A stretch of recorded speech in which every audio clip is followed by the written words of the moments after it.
বিশ্বে আলোচিত এই গোলাপি রঙের লবণ বোধহয় আপনি দেখেছেন। এই লবণের একটাই উৎস পাকিস্তানের পাঞ্জাব প্রদেশের কেভরা সল্ট মাইন। এর ভেতরে আছে প্রায় 40 কিলোমিটার লম্বা টানেল।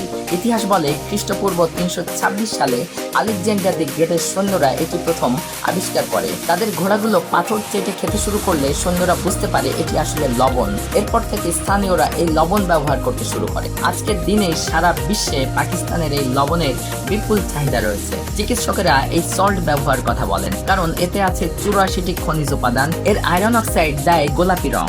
ক্যালসিয়াম, ম্যাগনেসিয়াম, পটাশিয়াম সবই শরীরের জন্য দরকারি। ধারণা করা হয় 25 কোটি বছর আগে সমুদ্র শুকিয়ে গেলে এর স্তর থেকে পিঙ্ক সল্ট সৃষ্টি হয়েছিল।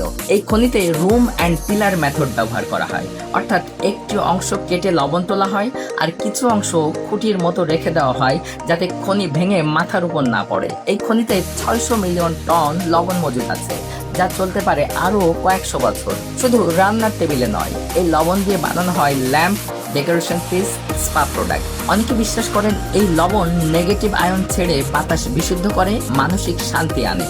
বিশ্ববাজারে এর প্রতি কেজি 200 থেকে 600 টাকা।